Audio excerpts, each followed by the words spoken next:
Olá, hoje fazemos uma viagem espiritual ou, se quiserem, uma viagem de fé. Vamos falar sobre vida eterna com o único e incomparável Olivier Messiaen, guiados pelo eminente teólogo professor Dr. Jorge Cunha, a quem quero agradecer desde já o seu valioso contributo académico e altruísta.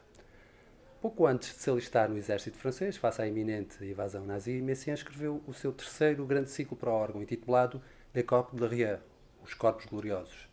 Esta obra viria a ser gravada apenas concluída a Segunda Guerra Mundial e pelo próprio Messiaen, fim do seu longo cativeiro num campo de concentração. Mas essa será outra viagem. De acordo com Tomás de Aquino, o corpo suscitado possui 7 propriedades: identidade, integridade, qualidade, impassibilidade, agilidade, clareza e subtileza.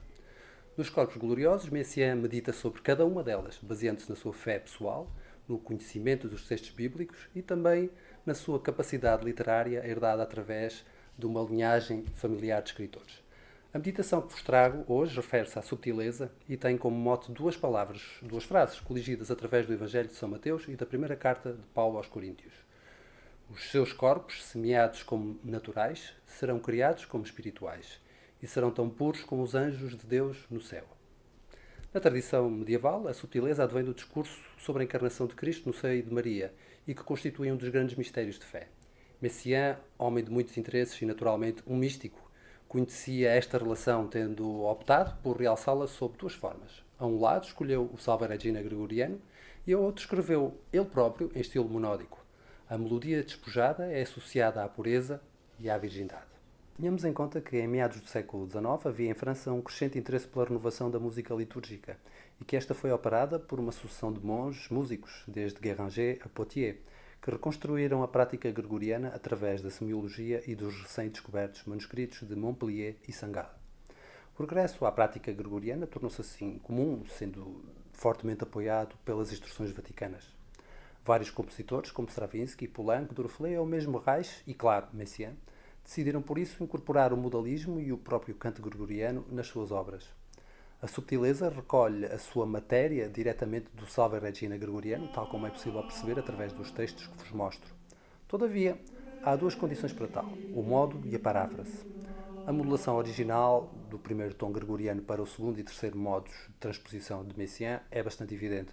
Todavia, o que mais me surpreende é que a paráfrase da melodia se baseie, direta ou indireta, ou contrariamente, no contorno dos neumas originais. Não me refiro à notação quadrática, mas sim às primeiras formas mnemónicas de condensar a linguagem prosódica em linguagem musical, os neumas medievais. Estes desenhos anotados por cima do texto são interpretados por Messiaen de uma forma muito especial em virtude da sua condição clínica de sinestesia. Assim podemos especular, por agora, que o modalismo em Messiaen é mais do que uma mera superfície tonal em que as notas se distribuem em função das tensões entre tónica e dominante. É um tecido baseado em relações de curta distância, os modos de transposição limitada. Pequenos desenhos nas penas dos copistas ou nos gestos do mestre-escola, que projetam a prosódia gregoriana na superfície de um vitral sonoro e colorido. Vejamos o que tem para nos dizer o professor Jorge Cunha. Pois, a primeira coisa que nós podemos dizer é que o Messiaen não tem nenhuma pretensão de descrever os corpos gloriosos ou essas características que a teologia antigamente chamava os dotes do corpo glorioso. O que ele, a experiência dele para compor essa música vem de dentro e não de fora, porque nós, pelo ponto de vista de fora, não temos nenhuma possibilidade de conhecer o corpo glorioso. Nós não vemos, o corpo glorioso é invisível, é imponderável, é imarcessível, portanto não tem, nós só aí podemos dizer pela negativa, que era o que fazia a teologia, mas não tem. Portanto, o que nós podemos dizer é aquilo que nós podemos experimentar da parte mais nossa do nosso próprio corpo. Isso é que é o corpo glorioso, a parte mais nossa. E o que é que a parte mais nossa do nosso corpo é? É o lugar onde nós nos recebemos como um afeto. Isso, aí começa o nosso corpo, começa a nossa carne. Nossa carne é um afeto que nos dá a nós próprios. E por isso, o que Messiaen viveu é precisamente essa experiência do afeto pelo qual a realidade se faz em nós sensibilidade, se faz em nós sentido, sentimento, se faz em nós escuta do inaudível, de certo modo, não é? E portanto ele tenta pôr isso em som e consegue de maneira maravilhosa, quer dizer, não conheço coisa melhor do que a dele para nos dar a viver através do nosso sentido auditivo, de nos dar a viver através do ouvido a parte ou a nossa própria a profundidade do nosso próprio ser, daquilo que nós chamamos a nossa carne que é feita dos nossos sentidos e que a partir dos nossos sentidos nos dá outras dimensões, mas esse é o básico, é o afeto em que nos recebemos.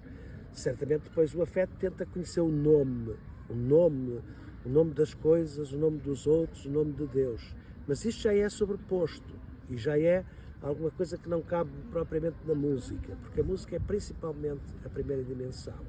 E depois também é a nossa escolha, a nossa vontade, mas isso são dimensões que se acrescentam de certo modo, mas que não são tão essenciais como esse lugar onde acontece a música, onde os teólogos diziam que de facto a música é uma expressão da própria criação divina. Deus criou o mundo pela música.